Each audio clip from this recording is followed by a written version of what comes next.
You're challenging our agenda?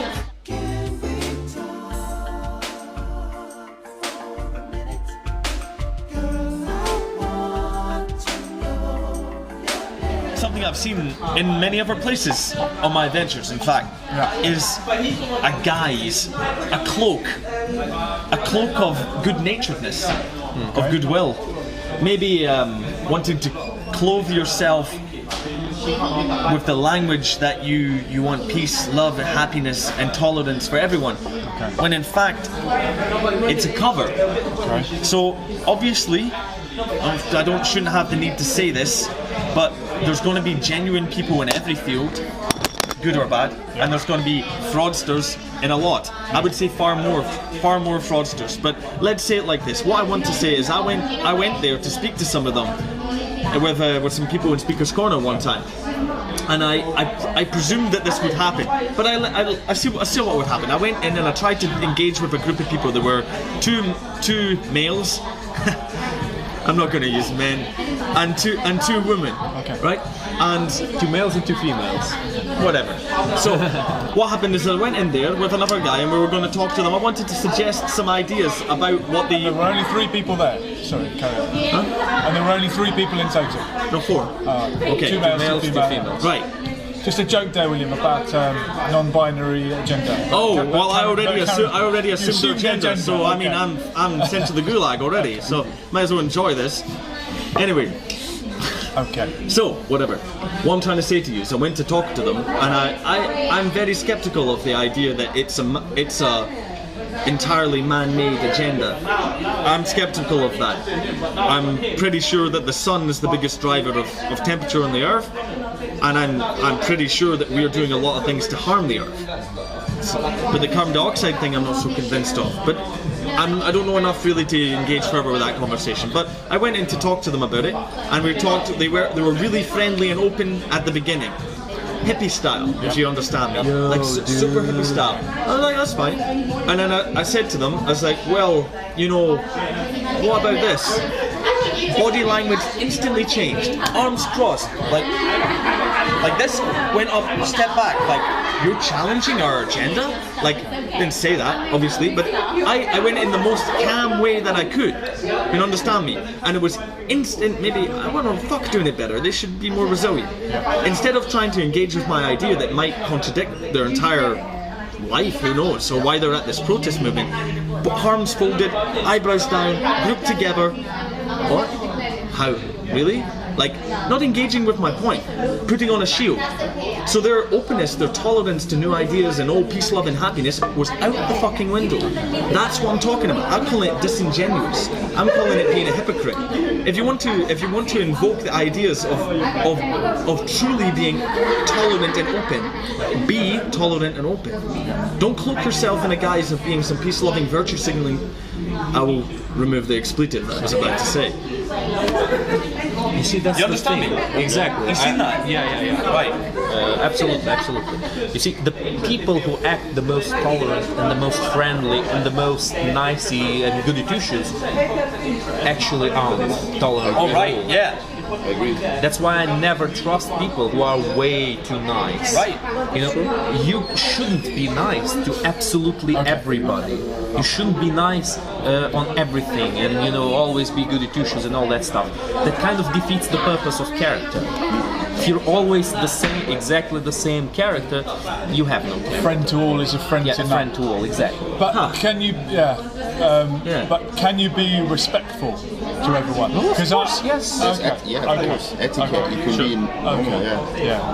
And what's the difference, or where is the line drawn? Because we were talking last week about opponents or enemies. I probably used the wrong term, enemy, but people on an opposing side, you can still be respectful to them. But at what point are you a bullshitter who's just nice to everyone and agrees with William one day and agrees with Pavlov another? Where do you draw the line? Well, I don't know how to answer that other than it must be down to a person's sense of integrity.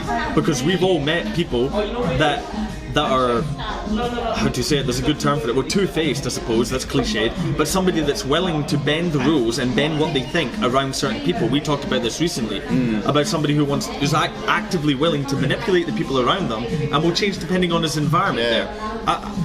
It's revolting to me. Yeah. Instead of having certain principles that transcend themselves and following these principles and letting the stones fall where they may. Right, exactly. Oh, wait. What transcendent principles? What are you talking about now? Like a commitment to truth. Yeah. For example, I believe that I have to be truthful. I believe that I have to stand my ground or something like that. You know, I believe. For example, But they don't transcend yourself. Yeah, they do. You came up with them yourself. That's what you decided to follow. Well, whether I came up with them myself or not, they transcend who I am as a person. How do they transcend you? Because truth is truth, whether or not I follow the truth or not. Like the concept of truth is. He's trying to take his persona out of it. Okay, so you're saying that there's only one absolute truth for every person. I don't think that's what he said. So what do you mean by that? I mean, if it's transcendent. Yeah. So I mean, for example, you come into a situation where you're confronted with somebody who's really angry and armed, and he wants to. This is an extreme example, and he wants to harm you if you don't tell him where this or that is or something. Okay. And you can actually choose in that moment to be truthful or lie, right? If you choose to be truthful, it's going to have consequences, good or bad. But you're loyal to that principle of truth, or you can lie and like manipulate yourself out of the situation. And often, I mean, in my experience, obviously not that extreme of example, but if you lie in that moment, it's going to come back and bite you. It's going to have negative consequences. I disagree. I think you're 100% right. No, I disagree. If you lie, and you tell Quasimodo he looks nice. Not too much lie, try and maybe. get on the mic. Yeah. If I don't know if anyone got that. If you betray your own principles, you lose touch with who you think you are. What will you mean? So You'll be an ambiguous, just be honest all the time, no matter what. They should But be. look, they shouldn't. look at it this way. Look at it this way, Pavlov. If I tell you some principles I have, what is the value? What's the utility for you trying to tell me that they have no value? Why would you want to do that? Because I might have some alternative to your principle. Well, how could you show me that more they would be functional? With discussion, reasonable discussion. Yeah, okay. Right, that's fine. Exactly. But I don't if think you're saying anything should be set on stone. I didn't say set in stone, but if you're going to live in the real world, you have to run on axioms. You have to run on something that you believe to be the case. And for you, in that moment, that is more or less set in stone. Yeah? No, wait. Okay, it's a balance between commitment and tolerance, something like that. Between commitment and change, you need to commit to some things. So you don't live in a world of imagination. That's what people usually don't understand about about my ideology. They think that I'm uncertain of everything. No, I accept certain things as reality, even though I'm not sure of them, because that's the only choice I have. That with the finite knowledge and with the finite senses I have, I just have to accept some things, right? I just need to live in reality, accept it, and live in it. For example, like this table is in front of us, right? And do you have an ideology? Of course I do. Okay. And is it fluid and changing? Adapting? That's my point exactly. An ideology shouldn't be completely set on stone, like hard rules all your life, exactly this, no change. Isn't that But saying it's not having also one then? no, but wait, it also shouldn't be like nothing, like in water. Like you write on water and it disappears immediately. It shouldn't be like that either. It's kind of the definition of an ideology that it's something that's there and you clamp onto it. That's your ideology. I'm not saying you shouldn't be open to learning and to changing your views if there's something that can convince you of them. But if you allow yourself to change to turn cloak on your principles, then what kind of life are you living? Okay, what are your principles? Give me examples of these. Well, for example, there might be, we talked about this earlier, maybe in another video, the whole Balkan thing, the nationality thing. I make no secret of it that I love my country, I'm a nationalist. If somebody challenges me on that, I will tell them outright, this is who I am, this is who I identify with. I don't care how they will respond. They can be the president, or they can be somebody on the street. That's my principle, I stand by that. How that person responds to me is up to them. I have my own principle, I stand by that principle. I'm going to change because I think maybe that person is going to be super aggressive towards me. Okay, let him be aggressive towards me. Fine. Yeah, but look, that's You know what I just, mean? That's just my example. What you build, where you feel that you belong, like your identity. It's not now, about principles identity of is nation- something different. I mean, principles, I don't think rules so. you follow in life. These rules that you say that are set in stone. Yeah, and this is a principle that I follow. Which is saying that if somebody asks you about nationality, you'll Yeah. tell them the truth, even if Yes. it's a hostile situation. Yeah, I'll that's be what his truthful principle about is. it. This is what not nationalism, but like Yeah, it's telling not- the truth about. Okay, so what is nationality? Is it race? Is it culture? But the Is it point is- ideology? Is it mentality? But the point is the truth. I'm going to be truthful about it. I'm not going to lie Yes, about but it. what is the truth? The point is not if you tell the Uncertain. truth or not. The point is to find which is the better truth. No, it's not. Yes, it is. Why? Why? Because you don't have absolute truths in your life. Nobody Well, says- okay. Well, let's get deeper into it. So you said find the better truth. I'll turn it back to you, and you'll define what better is. The better truth, the more functional truth. Functional The in truth what way? Okay, functional in the way of living. Towards If what you- goal? Okay, depends Continuous on the eva- goal that you put in front of you. There you go. That's it. Then your principles are subjective to yourself. Well, of course they are. Well, then there's no argument. Well, then, Got you. are you agreeing with me or not? Well, we partially agree on many things, I think. I don't think we're agreeing in reality because I'm saying that your principles, your ideology, your will depends on yourself, what you choose it to be.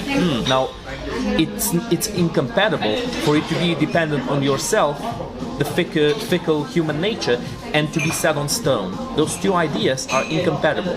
You know what I mean? Well, yes. I mean, can you build a structure? Well, look. I mean, if you're going to live effectively in the world, you have to be able to adapt. It's a principle of evolution. So, it's not sensical to advocate a system that will not change. I'm of that mind. Although, maybe you need to build structures that are set. Of course. And they might need to be brought down and rebuilt. Yes. Maybe that's the history of man.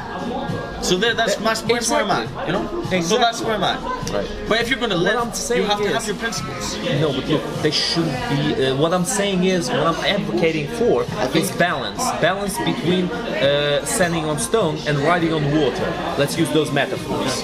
Those are the two extremely different ideologies. One is a very hardcore ideology that you don't change. Another one is a complete lack of ideology. Let me just interject real quick. I think we're bringing two things together that might not be the same. We're talking about ideology and principles, and I think you're saying that ideology is principles, but they're two separate things. Right. Well, what's the difference between the two? Principles can Ideology is your set of principles. no. It's also values and rules, strict rules that you may follow in life. If you follow a religion, no, it can also be practical rules like go to church on Sunday or pray 5 times a day. Okay, so define principle. Well, a principle is like tell the truth. Is it more vague than unknown? Okay, so let me see if I can help you out. So, with what I think it is, because these are not easy questions. These are actually questions people write books on. Big ass books. So, to be able to answer them instantaneously is very difficult. So, let's see.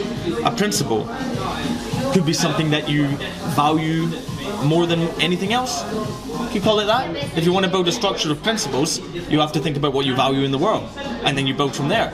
Like, obviously you value your self-preservation, but do you value it more than anything else? Maybe not. What's more valuable than that? Is it your children? Quite possibly. Why? Continuation of your genes. Many reasons. Value protecting your family. Value something greater than yourself. Maybe an idea, a commitment to truth. Willing to be burned to the stake for what you believe. Many people have done this. Many people have gone to war, fought and died for things they believed in. They've done very, very crazy shit. More than any of us at this moment. So these things are real, they're tangible. You can see their effect in the world and you can see their effect in history. I believe they're real things. That's my stance of principle. Yeah. But for example, another thing, you can have a very devout Jew, very devout Muslim, very devout Christian, a very devout Buddhist. They have very different ideologies, but they could be all supporters of the principle of truth. That's true, yeah. It transcends ideologies, this principle. Truth transcends ideology. Not that just avocado? truth, but principles in themselves can transcend ideologies. Okay, what are I these don't know what principles? it is. Not avocado. I think it's kiwi. Yeah, I think it's kiwi. Give me examples of these. Walrus vomit. Tastes healthy. So truth, courage, Sorry. I don't know, pursuit of knowledge. Okay, so truth is a principle. I think it One of can hold those as principle, yeah. You want a list of principles? I can't give you one. I can give you like 10 principle lists. Okay, guys, the argument we're having here is not whether or not your ideology or my ideology is set in stone or not. It's an argument whether or not you see your ideology as set in stone. Because absolutely no ideologies are set in stone. Human beings are very malleable depending on the environment they are inserted into. They are traumatized just like that, very easily. They can be broken just like that, incredibly easily. Throughout history, it happened lots of times. That's why people look at those martyrs and they look at them in awe. How did they endure all that pain and still didn't change? Right. They had principles. Now, Greater my than point themselves. is, did they actually die for something worth dying for? For them, yes. Yeah. Okay, for them in that moment, yeah, it was worth dying for. And that was their choice. And that's Their choice. I think that the argument ends there, for me at least. They thought it was worth dying for, and they died for it, and you are still talking about it 2,000 years later. It transcended everything. They walked the walk, so to It speak. doesn't transcend anything. Well, I think just that what they we do tried in life to- echoes in eternity. Gladiator. No. Guys, please, Yeah. please. Yeah. Come on. Well, look, Have you it heard is about good. the megalodon? Yeah, of The course. giant shark. Of course, yeah. Shark. It did not adapt to a new climate. Yeah. It went extinct. But this is What does it matter if the megalodon was big and Didn't strong stick to and its best Okay, and all okay, the other I ones? can answer If it you. didn't adapt and it got exterminated. I can answer you that. Okay, go ahead. Because evidently, humans don't only value their survival. yeah. Evidently. That's critical. Megalodons, whatever, they're sharks. Yes, but What when they are else- what put in else do front we of a value? choice, Meaning. Sorry, I'm double. Oh, I didn't get you. I didn't get you. Sorry, you were saying human beings don't just value their survival. What else do they value, and are there things above survival? Yes. Okay, what? Well, the things I listed before, Okay. like a commitment to something greater than themselves. Okay. Humans are the only species, because we're the only sentient species that we know of, to be able to generate meaning in this world. to generate meaning. Meaning. That means if you ask what's the meaning of life, we're the ones that decide what the meaning of life, Because life is. humans have intellect. And through, and, I mean, and animals that, also have, and but that human intellect translates is much more into developed. we are in the universe, as far as we know, the generators of meaning. We give the universe meaning. Right. Okay. We give the universe that is in front of us meaning. But what if the humans are not the only sentient beings? Well, then shit's gonna get interesting. Where is the meaning? Our meaning or their meaning? They generate meaning as well. Okay, so which one is the real meaning? No, but well, Everything's it's all meaning. hypothetical. It's so- all hypothetical. Yeah. What if? But you know what I mean. In some, Guys, again, I think it's a matter of balance between life and will.